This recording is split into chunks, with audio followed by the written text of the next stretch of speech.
வணக்கம். நான் ராஜ்குமார் கதிர்வேல். செபியில் பதிவு பெற்ற பங்கு ஆலோசகர் கிடையாது. இங்கு பகிரப்படும் தகவல்கள் அனைத்தும் கற்றலின் நோக்கத்திற்காக மட்டுமே. இதனை அடிப்படையாக வைத்து எந்த முதலீட்டு முடிவுகளையும் நீங்கள் எடுக்க வேண்டாம் என கேட்டுக்கொள்கிறேன். வெறும் 362 புள்ளிகள் மட்டுமே கொடுத்திருந்த நிஃப்டி போன வீக்கில் நிறைய FOMO bulls and greedy bears இவங்களை முடிச்சு கட்டியிருக்கு அப்படின்னு தான் சொல்லணும். யார் அந்த ஃபோமோ புல்ஸ்? 1900 புள்ளிகளை இழந்திருந்த நிஃப்டி 21,964 ஒரு சப்போர்ட் எடுத்து குயிக்காக மேலே ரெக்கவரி ஆகி வராங்க. 600 பாயிண்ட்ஸை கெயின் பண்ணுறாங்க. இதுக்கு மேலே ஃபர்தராக எக்ஸலண்ட்டாக நிஃப்டி அப்சைடில் மூவ் ஆக போகுது அப்படின்னு சொல்லி அவசரப்பட்டு முந்திரி கொட்டத்தனமாக உள்ளே குதிச்சிருந்த ஃபோமோ புல்ஸ்.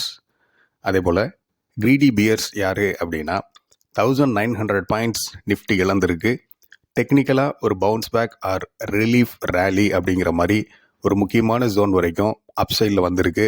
ஃபர்தராக இங்கிருந்து இனிமேல் கீழே விழத்தான் போகுது அப்படின்னு சொல்லி எதிர்பார்த்த greedy bears. So FOMO bulls and greedy bears இவங்க 2 பேரையும் முடிச்சு கட்டின ஒரு வீக் தான் போன வீக். இன்னும் சொல்ல போனால் இந்த ஃபோமோ புல்ஸ் அண்ட் கிரீடி பியர்ஸை பொறுமை இல்லாதவங்க அப்படின்னு தான் சொல்லணும். ஏன்னா நிஃப்டி ஒரு முக்கியமான லெவல்ஸை அப்சைடில் பிரேக் பண்ணி டிசிசிவாக க்ளோஸ் பண்ணியிருக்கணும். அதே போல் டவுன் சைடில் சில முக்கியமான லெவல்ஸை பேனிக்கில் பிரேக் பண்ணி வால்யூமோட க்ளோஸ் பண்ணியிருந்துருக்கணும். அப்படி இருந்திருந்தால் அந்த புல்ஸ் அண்ட் பியர்ஸை நம்ம ரெஸ்பான்சிபிள் புல்ஸ் ஆர் பியர்ஸ் அப்படின்னு சொல்லலாம்.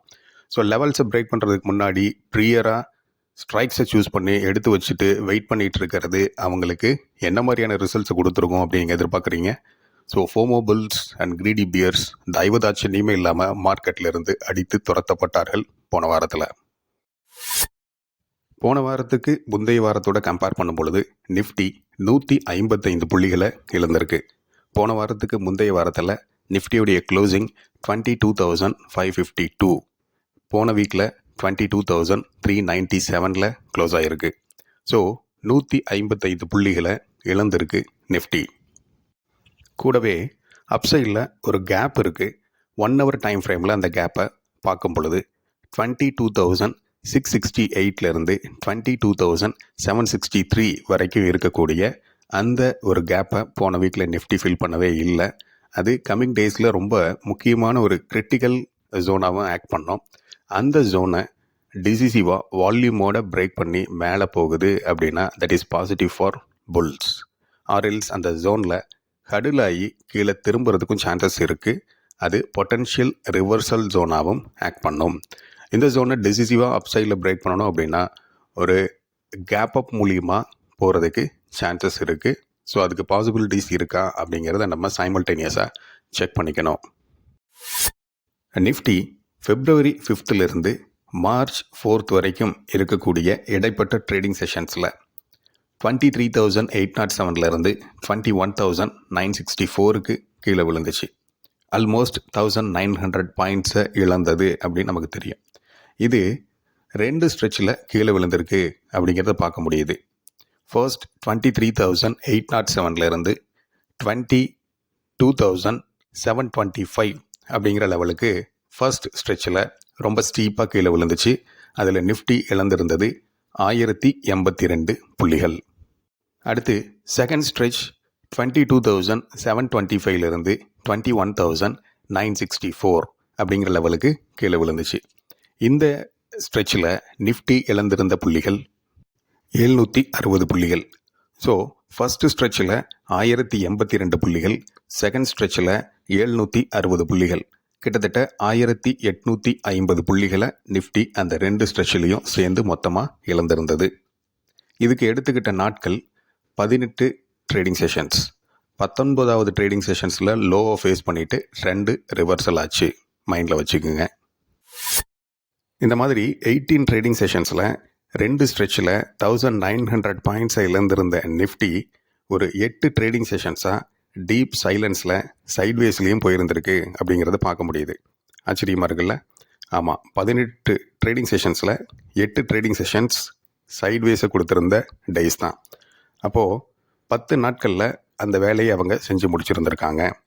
ஃபஸ்ட்டு ஸ்ட்ரெச்சில் நிஃப்டி கீழே விழுந்த போது 22,725 அப்படிங்கிற லோவை ஃபேஸ் பண்ணும் பொழுது அங்கே இருந்து 23,050 அப்படிங்கிற லெவல் வரைக்கும் இன்பிட்வீனில் நிஃப்டி ட்ராவல் ஆச்சு ஃபார் 5 days. அதுக்கப்புறம் கேப் டவுன் ஆகி ஓப்பன் ஆகிருந்தது மண்டே. அங்கே 22,508லேருந்து 22,668 வரைக்கும் இருக்கக்கூடிய ஜோனில் ஒரு 3 days ட்ராவல் ஆச்சு. ஸோ ஃபஸ்ட்டு ஸ்ட்ரெச்சில் ஒரு 5 days, செகண்ட் ஸ்ட்ரெச்சில் ஒரு 8 days. இந்த 8 நாட்கள் முடிஞ்சதுக்கப்புறம் ஒரு கேப் டவுன் கொடுத்து ஃபர்தராக குயிக்காக 21,964 அப்படிங்கிற லோவை ஃபேஸ் பண்ணிச்சு. ஸோ இதிலேருந்து நம்ம எக்ஸ்ட்ராக்ட் பண்ணிக்கக்கூடிய விஷயம் என்ன அப்படின்னா, ஒரு ஸ்ட்ரெச்டு ஃபாலாக இருந்தாலும் இன் பிட்வீன் அந்த டேஸில் சில நாட்கள் சைட்வேஸையும் ஃபாலோ பண்ணி இருந்திருக்கு அப்படிங்கிறத பார்க்க முடியுது. காரணம் என்னவாக இருக்கும் அப்படின்னா, லிக்விடிட்டி அட்ஜஸ்ட்மெண்ட்ஸ் அப்படிங்கிற ஒரு காரணம் இருக்கும். ரெண்டாவது, இந்த ஃபோமோ புல்ஸ் அண்ட் கிரீடி பியர்ஸை முடிச்சு கட்டுற ஜிம்மிக் வேலைகளாகவும் இருக்கும். மூணாவது, டைம் கரெக்ஷன். அதாவது ஒருத்தருக்கு ஒரு வேலையை செஞ்சு முடிக்க 20 நாட்கள் டைம் கொடுத்துருக்காங்க அப்படின்னா அவர்னால் அந்த வேலையை 10 நாளில் செய்ய முடியுது அப்படின்னா மீதி 10 நாள் அவர் தூங்கி அவருடைய நேரத்தை கழிக்க செய்யலாம். அந்த மாதிரி தான் போன அந்த ஸ்ட்ரெச்சில் மார்க்கெட் கீழே விழுந்திருக்கு. சரி, இந்த விஷயங்கள் எல்லாம் ஏன் இப்போ நம்ம பேசிக்கிட்டு இருக்கோம்? உங்களாலேயே கார்லேட் பண்ணிக்க முடியும். லாஸ்ட் 6 ட்ரேடிங் செஷன்ஸாக நிஃப்டி ஒரு டீப் சைலன்ஸில் சைட்வேஸை ஃபாலோ பண்ணிக்கிட்டு இருக்கு அப்படின்ட்டு. இந்த 6 ட்ரேடிங் செஷனில் ஃபர்ஸ்ட் கொடுத்துருந்த ஒரு லோ 22,245. அந்த லெவலை போன வீக் நடந்த 4 ட்ரேடிங் செஷன்லையும் பிரேக் பண்ண கிடையாது டவுன் சைடில். ஸோ போன வீக்கில் வந்துட்டு 22,314.70 அப்படிங்கிற ஒரு லெவலை லோவாக கொடுத்துருந்தாங்க. அதே போல் இந்த 6 ட்ரேடிங் செஷன்ஸில் அப்சைடில் போன வீக்குக்கு முந்தைய வீக்கில் கொடுத்துருந்த ஒரு லெவல் 22,633. அந்த லெவலை போன வீக்கில் நிஃப்டி பிரேக் பண்ணிச்சு 22,676.75 அப்படிங்கிற ஒரு லெவலை கொடுத்துருக்கு. ஸோ இந்த 22,633க்கும் 22,676க்கும் இடையில் ஒரு 43 பாயிண்ட்ஸ் டிஃப்ரென்ஸ் இருக்குது. இந்த டிஃப்ரென்ஸுக்கு நான் இம்பார்ட்டன்ஸ் கொடுப்பேன். அதே போல் டவுன் சைடில் 22,245க்கும் 22,314.70க்கும் இடையில் இருக்கக்கூடிய டிஃப்ரென்ஸ் ஒரு 70 புள்ளிகள். இந்த 70 பாயிண்ட்ஸுக்கும் நான் இம்பார்ட்டன்ஸ் கொடுப்பேன். அப்சைடில் அந்த 43 பாயிண்ட்ஸை கெயின் பண்ணி சஸ்டெயின் பண்ண முடியாமல் கீழே விழுந்திருக்கு. ஸோ புல்ஸுடைய டாமினன்ஸ் அந்த இடத்துல இருக்குது. டவுன் சைடில் 22,245 பிரேக் பண்ணவும் இல்லை, டச் பண்ணவும் இல்லை, கீழே போகவும் இல்லை. ஸோ அந்த 70 பாயிண்ட்ஸ் வந்து டிஃபெண்ட் பண்ணியிருக்காங்க புல்ஸ் பியர்ஸ் கிட்ட இருந்து. இதையும் நான் இந்த இடத்துல முக்கியமாக தான் பார்க்குறேன். இதிலிருந்து எக்ஸ்ட்ராக்ட் பண்ணிக்கக்கூடிய இன்னொரு விஷயம் என்ன அப்படின்னா, முக்கியமான டவுன் சைடில் இருந்து நிஃப்டி ரெக்கவரி ஆகி மேலே வந்திருந்தாலும் ஃபர்தராக அதை கண்டினியூ பண்ண முடியாத வரைக்கும் தடுத்து வச்சுருக்க மாதிரி தெரியுது. ஆர் புல்ஸ் வாலண்டியராக அவங்களே வந்துட்டு அந்த வேகத்தை குறைச்சி வச்சுருக்க மாதிரியும் தெரியுது. பியர்ஸுடைய டாமினன்ஸ் இந்த இதில் பார்க்கவே முடியல. ஏன்னா டவுன் சைடில் 22,245 பிரேக் பண்ண கிடையாது. அதே நேரம் பியர்ஸ் ரொம்ப லிமிட்டடாக ஒரு பிளேவை அப்சைட்லேயே வச்சுருந்துருக்காங்க அப்படிங்கிறத பார்க்க முடியுது. ஏன்னா இந்த 22,768 அப்படிங்கிற லெவலில் அப்சைடில் பிரேக் பண்ணி மேலே போக விடாமல் தடுத்து வச்சுருக்காங்க அப்படிங்கிறதையும் பார்க்க முடியுது. ஸோ கால்குலேட்டிவ் பிளேவாக இருந்திருக்கு புல்ஸ் அண்ட் பியர்ஸ் ரெண்டு பேருக்குமே. காரணம், அப்சைட்லேயும் சில லெவல்ஸ் அண்ட் ஜோன்ஸை புல்ஸ் கொண்டு போக விடலை பியர்ஸ். அதே போல் டவுன் சைடில் முக்கியமான சில லெவல்ஸை கீழே இழுத்துட்டு வரவும் இல்லை பியர்ஸ், அதை செய்ய அலோவ் பண்ணவும் இல்லை புல்ஸ். ஸோ ரெண்டு பேருக்குள்ளேயும் ஒரு mutual agreement upside and downside இந்த லெவல்ஸுக்குள்ளேயே நம்ம ட்ராவல் பண்ணணும் அப்படிங்கிறது அதுதான் நடந்திருக்கு அப்படிங்கிறது பார்க்க முடியுது. ஆஸ் ஆஃப் நோ இந்த இடத்துல வந்துட்டு யாருக்கு வெயிட்டேஜ் அதிகமாக இருக்குது அப்படின்னா புல்ஸுக்கு வெயிட்டேஜ் அதிகமாக இருக்குது. நெக்ஸ்ட், டெய்லி கேண்டில் சைக்காலஜியை பார்க்கும் பொழுது லாஸ்ட் 6 ட்ரேடிங் செஷன்ஸாக ஒரு டீப் சைலன்ஸில் அண்ட் சைட்வேஸில் இருந்திருக்கு. ஸோ கம்மிங் வீக்கில் ஒரு மொமெண்டம் ஃபயர் ஒர்க்ஸ் இருக்கிறதுக்கு சான்சஸ் இருக்குது. அந்த மொமெண்டம் ஃபயர் ஒர்க் எப்போ வந்து ஸ்டார்ட் ஆகும் அப்படின்னா, அப்சைடில் 22,633 to 23,676 அப்படிங்கிற இந்த பர்டிகுலர் ஜோனை வால்யூமோட பிரேக் பண்ணி மேலே சஸ்டைன் பண்ணணும். அண்ட் 22,763 அப்படிங்கிற அந்த கேப்பை ஃபில் பண்ணணும். இது ரெண்டையும் ஒரு கேப் அப் மூலியமாக ஃபில் பண்ணி கிராஸ் பண்ணி மேலே போகிறாங்க அப்படின்னா that will be awesome moment for bulls. அதேபோல் டவுன் சைடில் 22,314.70, 22,245.85 அப்படிங்கிற ஒரு 70 புள்ளிகள் இருக்கக்கூடிய ஜோனை ஒரு பேனிக்கில் ரொம்ப வேகமாக கீழே கடந்து வராங்க அப்படின்னா ஃபர்தராக நிஃப்டியோட ஃபாலை யாருனாலையும் தடுக்க முடியாது. பட் ஆஸ் ஆஃப் வெயிட்டேஜ் இப்போதைக்கு பார்க்கும் பொழுது புல்ஸுக்கு அதிகமாக இருக்குது அப்படிங்கிறதையும் பார்க்க முடியுது. இன் பிட்வீன் இந்த ஜோனுக்குள்ளே ட்ராவல் ஆகிட்டு இருக்கு அப்படின்னா எந்த ட்ரேட்ஸும் பண்ணாமல் இருக்கிறது நம்மளுடைய பர்ஸுக்கு நல்லது. நெக்ஸ்ட் வீக்லி கேண்டில் சைக்காலஜியை பார்க்கும் பொழுது முடிஞ்சிருக்கக்கூடிய வீக் கொடுத்துருக்கக்கூடிய கேண்டிலில் அப் சைடில் ஒரு விக் இருக்குது, அது டவுன் சைடில் இருக்கக்கூடிய விக்கோட கம்பேர் பண்ணும் பொழுது பெருசாக இருக்குது. இந்த 2 விக்ஸுக்கும் இடையில் இருக்கக்கூடிய பாடி ரெட்டிஷாக இருக்குது. ஸோ மார்க்கெட் கீழே விழுந்திருக்கு அப்படிங்கிறத பார்க்க முடியுது. அடுத்து இந்த அப் சைடில் இருக்கக்கூடிய விக் என்ன இண்டிகேட் பண்ணுது அப்படின்னா கம்மிங் வீக்கில் நிஃப்டி ஒரு குறிப்பிட்ட லெவலில் டவுன் சைடில் டெஸ்ட் பண்ணுறதுக்கு சான்சஸ் இருக்குது அப்படிங்கிறது இண்டிகேட் பண்ணுது. அதே போல் டவுன் சைடில் இருக்கக்கூடிய சின்ன விக் என்ன இண்டிகேட் பண்ணுது அப்படின்னா அப்படி நிஃப்டி டவுன் சைடில் வரும் பொழுது அந்த பர்டிகுலர் லெவலில் இருந்து திரும்ப அப் சைடில் மூவ் ஆகிறதுக்கு சான்சஸ் இருக்குது அப்படிங்கிறது இண்டிகேட் பண்ணுது.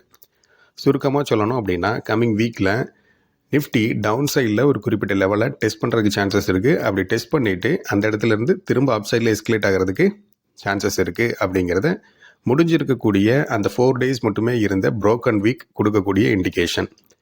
அதுக்கு முந்தைய வீக்கில் கொடுத்துருந்த கேண்டில் பார்த்தீங்க அப்படின்னா ஒரு லென்த்தியான ஒரு நல்ல புல்லிஷான ஒரு கேண்டில்.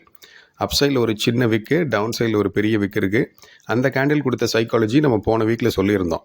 கம்மிங் டேஸில் நிஃப்டி ஒரு குறிப்பிட்ட லெவல் வரைக்கும் டவுன் சைடில் வர்றதுக்கு சான்சஸ் இருக்குது. அங்கேருந்து திரும்ப புல்ஸ் லிஃப்ட் பண்ணி மேலே எடுத்துகிட்டு போகிறதுக்கு சான்சஸ் இருக்குது அப்படிங்கிறத சொல்லியிருந்தோம். அதுதான் போன வீக்கில் நடந்திருக்கு அப்படிங்கிறது பார்க்க முடியுது. அதே மாதிரியான ஒரு செனாரியோ கம்மிங் வீக்லேயும் நடக்கிறதுக்கு சான்சஸ் இருக்குது. அப்படி நிஃப்டி டவுன் சைடில் கீழே வருது அப்படின்னா இந்த முடிஞ்சிருக்க வீக்கில் 22,314.70 கொடுத்துருக்கு. அந்த லெவல் டிஃபெண்ட் பண்ணுறதுக்கு சான்சஸ் இருக்குது. ஆர்எல்ஸ் அந்த லெவலை பிரேக் பண்ணி கீழே வருது அப்படின்னா 22,235லேருந்து 240 அப்படிங்கிற ஒரு லெவல் வந்து இம்பார்ட்டன்ட் சப்போர்ட் லெவலாக ஆக்ட் ஆகிறதுக்கு சான்சஸ் இருக்குது. ஏன்னா இப்போ ரீசெண்டாக கொடுத்துருந்த இந்த ரெக்கவரியில் 0.618 ரிட்ரேஸ்மெண்ட் லெவல் வந்து எக்ஸாக்டாக அந்த ஜோனில் தான் வருது. அது ஒரு ஸ்ட்ராங்கான பவுன்சிங் ஜோனாக இருக்கிறதுக்கு சான்சஸ் இருக்குது. பொட்டன்ஷியல் ரிவர்சல் ஜோனாக ஆக்ட் ஆகிறதுக்கு சான்சஸ் இருக்குது. இன்கேஸ் அதை பிரேக் பண்ணுது அப்படின்னா 22,055லேருந்து 22,022 அப்படிங்கிற ஒரு லெவல் வந்து இம்பார்ட்டன்ட் சப்போர்ட் லெவலாக இருக்கும். அந்த முடிஞ்சிருக்க வீக்கில் உங்களுக்கு ஓப்பனிங் லெவல் அப்படின்னு பார்க்கும் பொழுது 22,194 அப்படிங்கிறத பார்க்க முடியுது. எந்த வீக்கில்? போன வீக்குக்கு முந்தைய வீக்கில். ஸோ அந்த 22,094 அப்படிங்கிற ஒரு லெவலும் இம்பார்ட்டன்ட் லெவலாக இருக்கும். அதையும் மைண்டில் வச்சுக்கோங்க. அண்ட் அஃப்கோர்ஸ் இந்த லெவல்ஸ் வரைக்கும் நிஃப்டி டிஃபெண்ட் பண்ணிக்குது அப்படின்னாலே அது அங்கேருந்து ரெக்கவரி ஆகிறதுக்கும் சான்சஸ் நிறையவே இருக்கும். இது எல்லாமே ரிவர்சல் ஜோனாக ஆக்ட் ஆகிறதுக்கு சான்சஸ் இருக்குது. அப்சைடில் புல்ஸ் டிஃபெண்ட் பண்ணிக்க வேண்டிய ஜோன் என்ன அப்படிங்கிறதையும் சொல்லிடுவோம். அதுக்கடுத்து அப்சைடில் எந்த லெவல்ஸ் வந்துட்டு ரெசிஸ்டன்ஸ் ஆக்ட் ஆகும், எது வந்து பொட்டன்ஷியல் ரிவர்சல் ஜோனாக ஆக்ட் ஆகும் அப்படிங்கிறதையும் பார்த்துருவோம். பொட்டன்ஷியல் ரிவர்சல் ஜோன்ஸ் அப்படின்னு பார்க்கும் பொழுது 22,676லேருந்து 22,763 இந்த இடத்துல வந்துட்டு ஒரு ரிமைனிங் கேப் இருக்குது. அந்த கேப் இருக்கக்கூடிய ஜோனை ஃபில் பண்ணுறதுக்கு சான்சஸ் இருக்குது. அந்த ஜோன்லேருந்து ரிவர்சல் ஆகவும் சான்சஸ் இருக்குது. இதுக்கு மேலே பார்க்கும் பொழுது 22,800லேருந்து 22,830 அப்படிங்கிற இந்த ஜோன் ஒரு இம்பார்ட்டன்ட் ரெசிஸ்டன்ஸ் ஜோனாக ஆக்ட் ஆகும். அடுத்து 22,950 ஒரு இம்பார்ட்டன்ட் ரெசிஸ்டன்ஸ் ஆக்ட் ஆகும். அதுக்கு மேலே 23,106 அப்படிங்கிற ஒரு லெவல் வந்து இருக்குது. அது இந்த 0.618 அப்படிங்கிற ரிட்ரேஸ்மெண்ட்டை இண்டிகேட் பண்ணக்கூடியது. எந்த டவுன்ஃபாலுக்கு அப்படின்னா 23,807லேருந்து 21,964க்கு கீழே விழுந்துச்சு இல்லையா, அதுக்கான ரிட்ரேஸ்மெண்ட் அந்த இடத்துல வருது. சரி, புல்ஸ் டிஃபெண்ட் பண்ணிக்க வேண்டிய முக்கியமான ஜோன் எது அப்படின்னா 22,460லேருந்து 22,560 இந்த 100 புள்ளிகள் இருக்கக்கூடியது மிக மிக முக்கியமான ஜோன் ஃபார் புல்ஸ். அதுலேயும் ரொம்ப முக்கியமாக 22,500லேருந்து 22,540 அப்படிங்கிற இந்த லெவல்ஸை, இந்த ஜோனை புல்ஸ் கண்டிப்பாக டிஃபெண்ட் பண்ணி மேலே ஹோல்டு பண்ணணும். Next exponential moving average check பண்ணிடுவோம். மந்த்லி டைம் ஃப்ரேமில் பார்க்கும் பொழுது 20 பீரியட்ஸுக்கான மூவிங் அவரேஜ் 22,375 வருது. இப்போ நிஃப்டி க்ளோஸ் ஆகிருக்கிறது 22,397. ஸோ கம்மிங் டேஸில் இந்த லெவலில் ஒரு முக்கியமான சப்போர்ட் லெவலாக நம்ம பார்க்கலாம். இதை மைண்டில் வச்சுக்கோங்க. அடுத்து வீக்லி டைம் ஃப்ரேமில் பார்க்கும் பொழுது 100 பீரியடுக்கான மூவிங் அவரேஜ் 22,058 வருது. தென் 50 பீரியடுக்கான மூவிங் ஆவரேஜ் 23,268 வருது. 20 பீரியடுக்கான மூவிங் ஆவரேஜ் 23,360 வருது. ரீசன்ட் வீக்கில் இந்த 100 வீக்ஸுக்கான மூவிங் ஆவரேஜிலேருந்து சப்போர்ட் எடுத்திருக்கு அப்படிங்கிறத நம்ம பார்க்குறோம். ஸோ இந்த சப்போர்ட் வந்துட்டு ஒர்க் அவுட் ஆகுது அப்படின்னா ஃபர்தராக இது அப்சைடில் மூவ் ஆகிறதுக்கான பாசிபிலிட்டிஸ் இருக்குது. நெக்ஸ்ட் டெய்லி டைம் ஃப்ரேமில் பார்க்கும் பொழுது 20 பீரியட்ஸுக்கான மூவிங் ஆவரேஜ் 22,610 வருது. போன வீக்கில் லாஸ்ட் 6-7 ட்ரேடிங் செஷன்ஸில் இந்த 20 பீரியடுக்கான மூவிங் ஆவரேஜை டெய்லி டைம் ஃப்ரேமில் பிரேக் பண்ணி மேலே போகிறதுக்கு ட்ரை பண்ணுச்சு. பட் அந்த இடத்துல ஹடில் ஆகி கீழே தான் விழுந்துச்சு. ஸோ கமிங் டேஸில் இது ஒரு இம்பார்ட்டன்ட் சப்போர்ட் லெவலாக இருக்கும். இம்பார்ட்டன்ட் ரெசிஸ்டன்ஸ் லெவலாக இருக்கும் 22,610 அப்படிங்கிறது. ஒன்ஸ் இது பிரேக் பண்ணது அப்படின்னா ஃபர்தராக இருக்கக்கூடிய ரெசிஸ்டன்ஸ் லெவல் இஎம்ஐயில் பார்க்கும் பொழுது 23,018 விச் இஸ் 50 டேஸுக்கான மூவிங் ஆவரேஜ். நெக்ஸ்ட் போலிங்கர் பேண்ட்ஸை செக் பண்ணி பார்த்துடலாம். டெய்லி டைம் ஃப்ரேமில் பார்க்கும் பொழுது மிட் போலிங்கர் பேண்ட் 22,587 வருது. ஸோ இது ரெசிஸ்டன்ஸ் ஆக்ட் ஆகிறதுக்கு சான்சஸ் இருக்குது கம்மிங் டேஸில். லோவர் போலிங்கர் பேண்ட் 22,007 இது சப்போர்ட்டாக இண்டிகேட் பண்ணுது. அப்சைடில் அப்பர் போலிங்கர் பேண்ட் 23,166 அப்படிங்கிற லெவலை காட்டுது. வீக்லி போலிங்கர் பேண்ட்ஸில் பார்க்கும் பொழுது 22,103 அப்படிங்கிறது லோவர் போலிங்கர் பேண்டாக இருக்குது. கமிங் டேஸில் இது சப்போர்ட்டாக ஆக்ட் பண்ணணும். அடுத்து மிட் போலிங்கர் பேண்ட் 23,522 அப்படிங்கிற லெவலை காட்டுது. இந்த இடத்துலேருந்து ஒரு 1,100 பாயிண்ட்ஸ் அப்சைடில் காட்டிகிட்ருக்கு. தென் மந்த்லி டைம் ஃப்ரேமில் போலிங்கர் பேண்ட்ஸை பார்க்கும் பொழுது மிட் போலிங்கர் பேண்ட் 22,551 காட்டுது. ஸோ டெய்லி அண்ட் மந்த்லி காம்பினேஷனில் பார்க்கும் பொழுது 22,551 அண்ட் 587. ஸோ இந்த லெவல்ஸ் வந்து ரொம்ப இம்பார்ட்டன்ட் லெவல்ஸாக நம்ம பார்க்குறோம், ஜோனை பார்க்குறோம், பிரேக் பண்ணணும். கூடவே வந்துட்டு மூவிங் ஆவரேஜஸோட கம்பைன் பண்ணும் பொழுது இந்த 22,551, 587 அண்ட் 610 அப்படிங்கிற லெவல்ஸ் எல்லாமே வந்து முக்கியமான லெவல்ஸ். இதை வால்யூமோட டிசிசிவாக அப்சைடில் பிரேக் பண்ணணும். கன்க்ளூஷன், போன வீக்கில் FOMO bulls and greedy bears இவங்க 2 பேரையுமே முடிச்சு கட்டியாச்சு. கம்மிங் வீக்கில் கம்மிங் டேஸில் போட்டி யாருக்கு இடையே இருக்க போகுது அப்படின்னா cautious bulls and logical bears. Bulls கண்டிப்பாக ஹோல்டு பண்ணிக்க வேண்டிய ஜோன் என்ன? 22,460 22,560. அதுலேயும் ரொம்ப முக்கியமாக ஹோல்டு பண்ண வேண்டிய க்ரூஷியல் ஜோன் எது அப்படின்னா 22,500 22,540. இம்பார்ட்டன்ட் ரெசிஸ்டன்ஸ் லெவல்ஸ் அப்சைடில் என்னெல்லாம் இருக்குது? 22,668 22,763 அப்படிங்கிற ஒரு கேப் அந்த இடத்துல இருக்குது. அது ஒரு இம்பார்ட்டன்ட் ரிவர்சல் ஜோனாக ஆக்ட் ஆகும். அதுக்கடுத்து 22,800 830, தென் 22,950, தென் 23,106. இதெல்லாம் அப்சைடில் ரெசிஸ்டன்ஸ் அண்ட் பொட்டன்ஷியல் ரிவர்சல் ஜோனாக ஆக்ட் ஆகும். டவுன் சைடில் இருக்கக்கூடிய சப்போர்ட் அண்ட் ரிவர்சல் ஜோன்ஸ் என்ன? 22,314 22,240 இருக்கக்கூடிய ஒரு இம்பார்ட்டன்ட் லெவல். அதுக்கடுத்து 22,194, தென் 22,055 22,022. இதெல்லாம் டவுன் சைடில் இருக்கக்கூடிய important support and potential reversal Jones. திரும்ப இன்னொரு வீடியோவில் மீட் பண்ணுவோம். Thank you so much. பபாய்.